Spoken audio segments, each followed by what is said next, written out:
Olá, queridos espectadores. Sejam bem-vindos a este vídeo que promete revelar informações fascinantes e cruciais que desafiam a compreensão convencional. Hoje, vamos mergulhar fundo em um tópico que intriga e assombra a humanidade há séculos, os versículos bíblicos que os demônios não querem que você saiba. Antes de começarmos, convidamos de pedir um pequeno favor que faz uma grande diferença. Deixe seu like neste vídeo para que possamos alcançar mais pessoas com esta revelação incrível.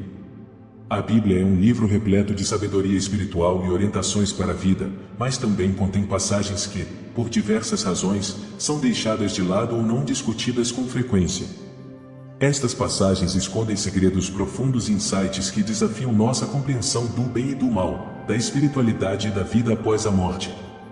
Descobrir esses versículos é fundamental, pois eles nos oferecem ferramentas poderosas para enfrentar as forças obscuras que podem afetar nossas vidas.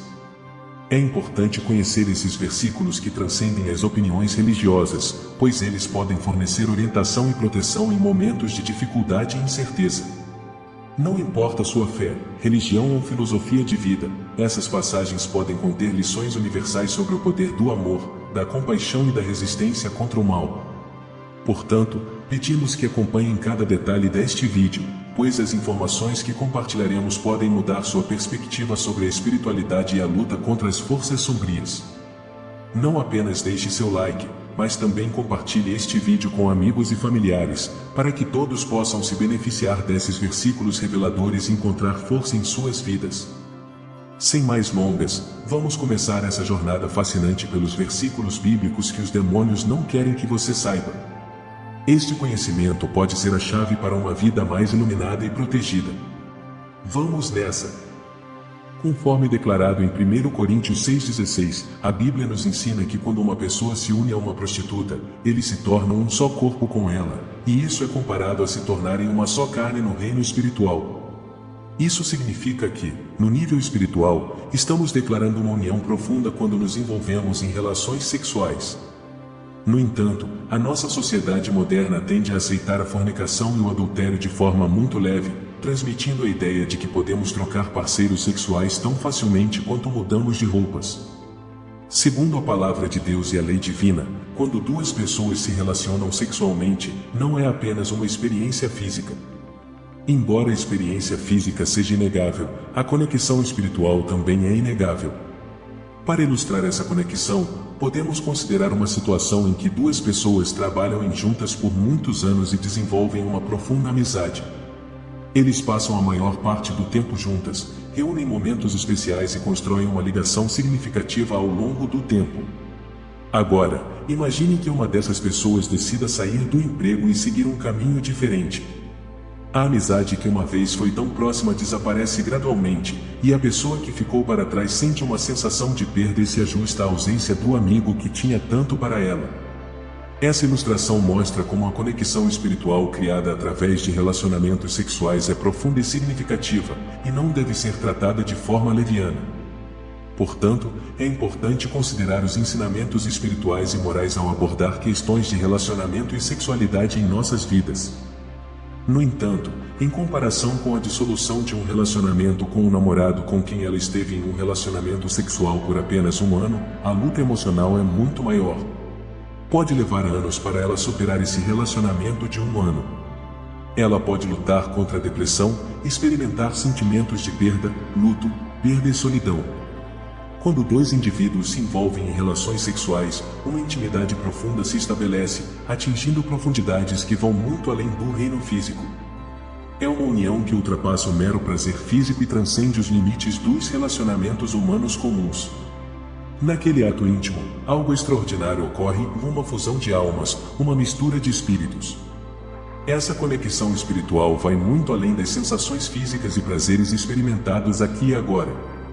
Ela mergulha nos reinos da eternidade, onde o tempo deixa de existir e as restrições do mundo material desaparecem. É uma conexão que une as almas, tecendo uma intricada tapeçaria de experiências compartilhadas, emoções e desejos. A fornicação estabelece um vínculo espiritual profundo entre os indivíduos, e é por isso que as separações podem ser extremamente agonizantes. Você já viu como é difícil as separações serem?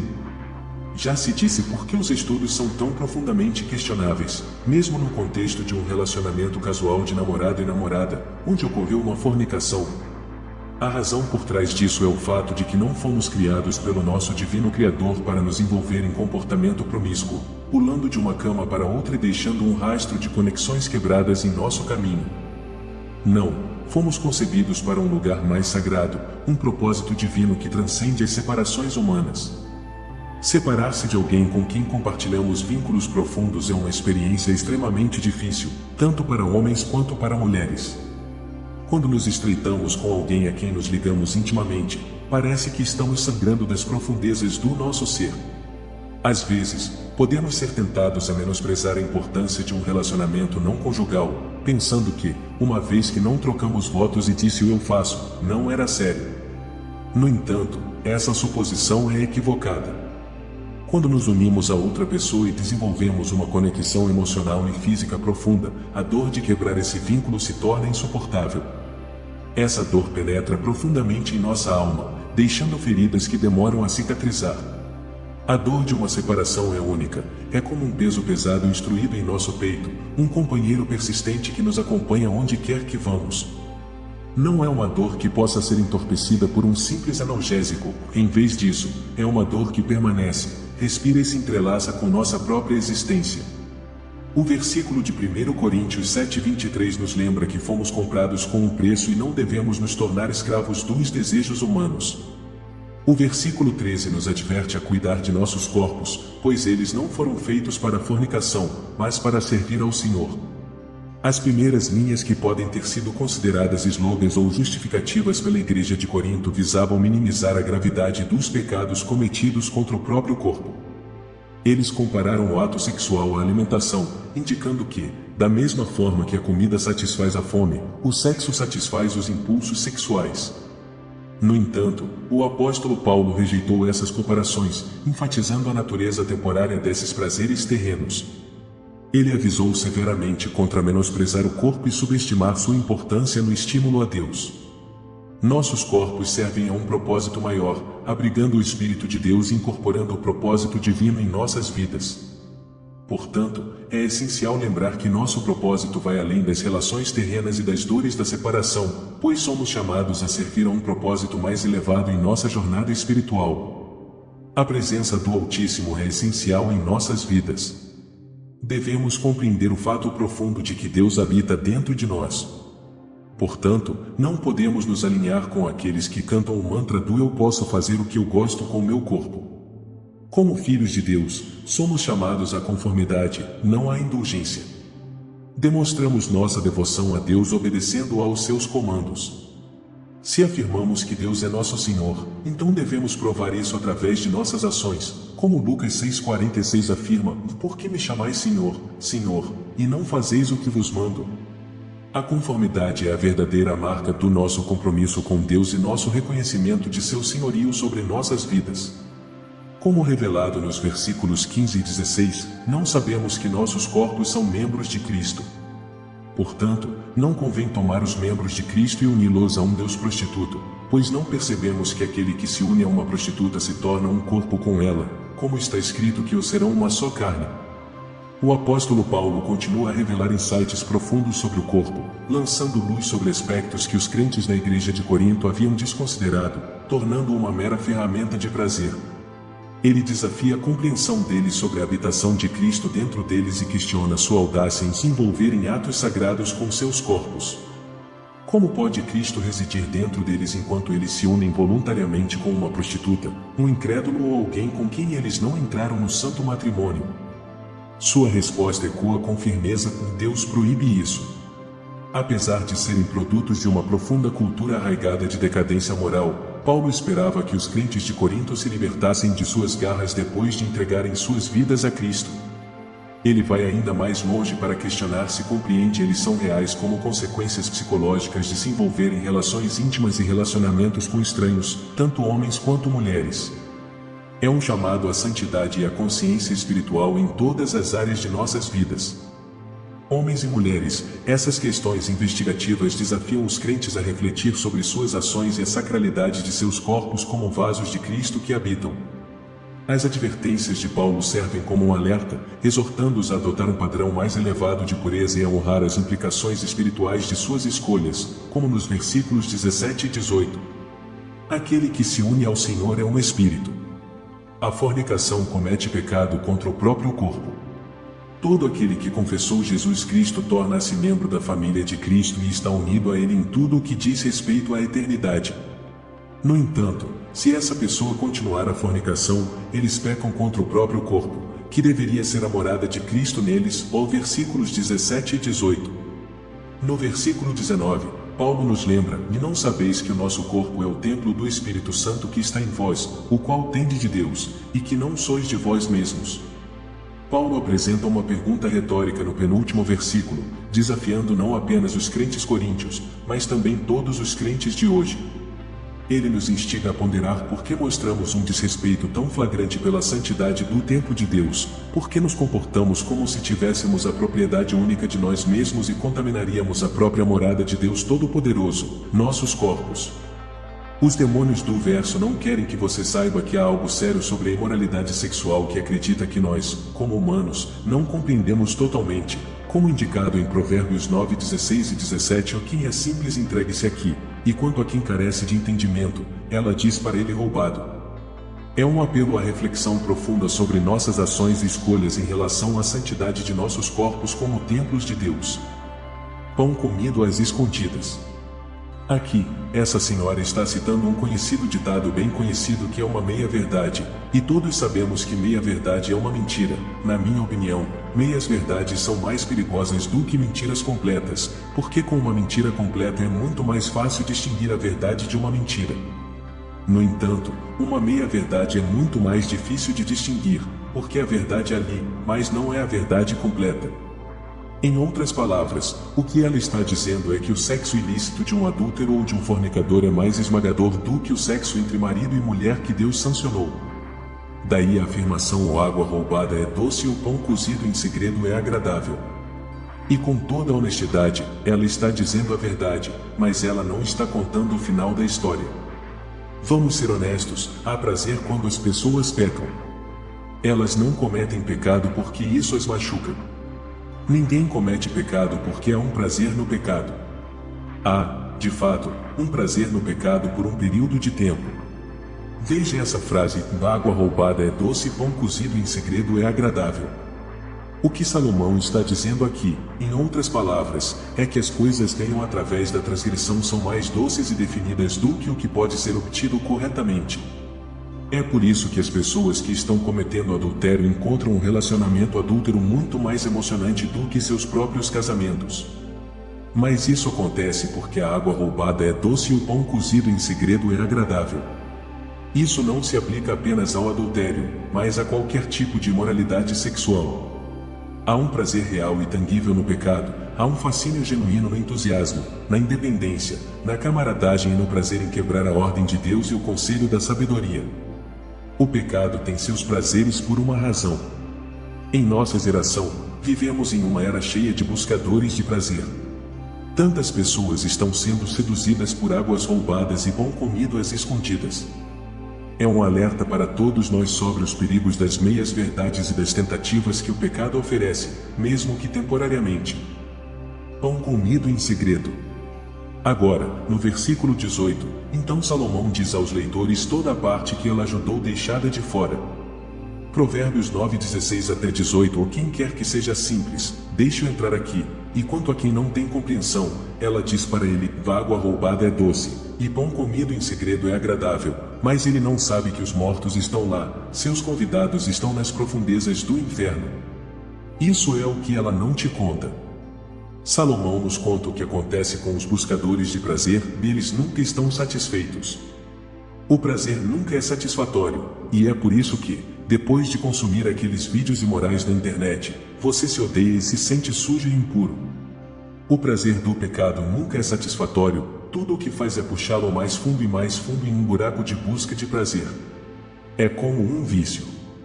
Te dá uma satisfação momentânea, mas amanhã você precisará de uma dose maior para sentir o mesmo prazer. E a coisa que te excitou esta noite não te excitará amanhã. Você ficará entorpecido ao prazer e terá que ir cada vez mais fundo em um mundo de pecado para satisfazer seus desejos de busca de prazer. O prazer do pecado nunca é satisfatório, e é por isso que, sempre que você está com sua família, tem flashbacks do pecado que cometeu, e isso arruína seu dia. Ninguém mais sabe, mas você vê aqueles flashbacks, que simplesmente roubaram sua alegria e o sentimento de culpa oprime você. Eles te assombrando e arruinando sua vida, como aconteceu com Davi no Salmo 51:3, pois conheço as minhas transgressões, e o meu pecado está sempre diante de mim. O pecado de Davi sempre esteve diante dele, e, embora tenha feito o seu melhor para ignorá-lo e negá-lo, como um filho genuíno de Deus, ele não poderia fugir disso. Seu pecado estava sempre diante dele, e ele estava em pecado não confessado, mas miserável nisso. Como filho de Deus, ele finalmente teve que enfrentar seu pecado e buscar a misericórdia de Deus. É um lembrete poderoso de que o prazer do pecado é fugaz e destrutivo, e apenas a verdade e a busca da retidão podem trazer paz e satisfação verdadeiras. O prazer do pecado nunca é satisfatório, só vem com tristeza. Provérbios 9:16-18 nos adverte: em quem quer que seja simples, deixe-o entrar aqui, e quanto a quem não tem compreensão, ela diz para ele: água roubada é doce, e pão comido em segredo é agradável, mas ele não sabe que os mortos estão lá, seus convidados estão nas profundezas do inferno. O versículo 18 é o que ela não quer que você saiba. Você perdeu tanto tempo com o pecado, desperdiçou horas da sua vida assistindo a vídeos indecentes no seu celular ou computador. Gastou recursos em um relacionamento secreto que levou sua família e responsabilidades. Você desperdiçou tanto tempo e energia vivendo uma vida dupla em relação à sua participação. Agora, quero fazer uma pergunta: vale a pena? Imagine o que você poderia ter sido na vida hoje se não tivesse buscado o prazer do pecado. Imagine como sua vida seria diferente e onde você estaria hoje se não tivesse perdido tempo na internet observando as coisas profanas. Pense em como seria sua vida se não tivesse perseguido homens ou mulheres fora de seu relacionamento. A Bíblia nos diz que aqueles que vivem para o prazer estão mortos em seus pecados. 1 Timóteo 5:6 afirma: mas aquela que vive no prazer está morta enquanto ela vive. É por isso que você se sente vazio o tempo todo. O prazer do pecado suga a própria vida e alegria de você. Aqueles que vivem em busca de prazer estão mortos espiritualmente, e há uma morte em suas almas. Eles não são mais movidos pela vida verdadeira e pela alegria que só podem ser descobertas em Deus. Portanto, lembre-se de que o prazer do pecado é passageiro e vazio, mas o arrependimento pode restaurar a vida e a alegria em sua alma. O evangelho pelo qual você não é mais movido pelos seus pecados, mas está se desapegando da busca incessante de prazer. A busca do prazer cria uma morte em seu coração. Provérbios 9:18 nos alerta: dele não sabe que os mortos estão lá, que seus convidados estão nas profundezas do inferno. Compreenda este versículo e você entenderá a natureza do pecado, de onde nada de bom provém. Os corredores do inferno estão cheios de amantes do mundo, pessoas que poderiam ter conhecido Jesus Cristo, mas nunca o fizeram porque amavam o mundo e todos os seus prazeres. Este mundo oferece uma variedade de prazeres. Você pode percorrer as ruas desta cidade e encontrar homens e mulheres rejeitando o chamado de Cristo para desfrutar dos prazeres deste mundo. No entanto, as pessoas podem se desviar da sabedoria em Provérbios capítulo 9 e seguir seu caminho alegre em busca do prazer, sem perceber que os mortos estão lá e que seus convidados estão nas profundezas do inferno. Sim, o pecado pode fazer você se sentir bem por um momento, mas nunca dura.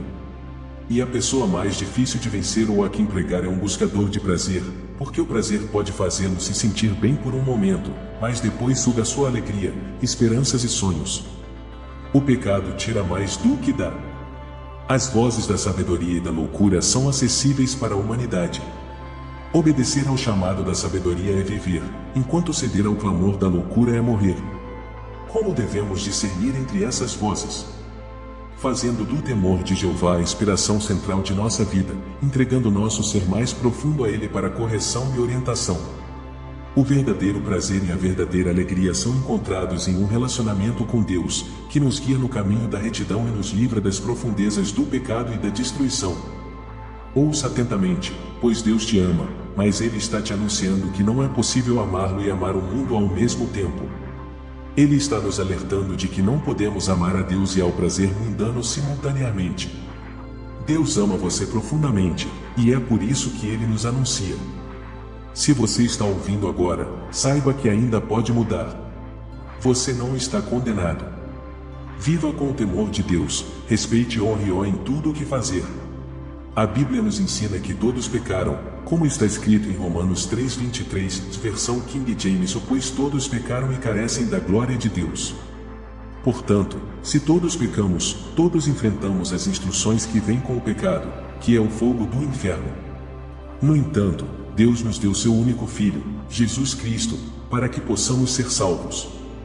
Não acredite em quem lhe diz que Deus não pode te perdoar, que você está destinado ao inferno, ou que você não pode ser salvo. Jesus não veio ao mundo para colocar um fim à sua vida, mas sim para oferecer vida a você. Ele morreu por todos, e se você se aproximar dele, ninguém vai te rejeitar. Se você vier em busca do perdão dos pecados, Deus te perdoará e te dará um novo começo. Ele está pronto para te perdoar, para te amar e para te aceitar de braços abertos. Não importa o que você tenha feito, o perdão de Deus está disponível para você.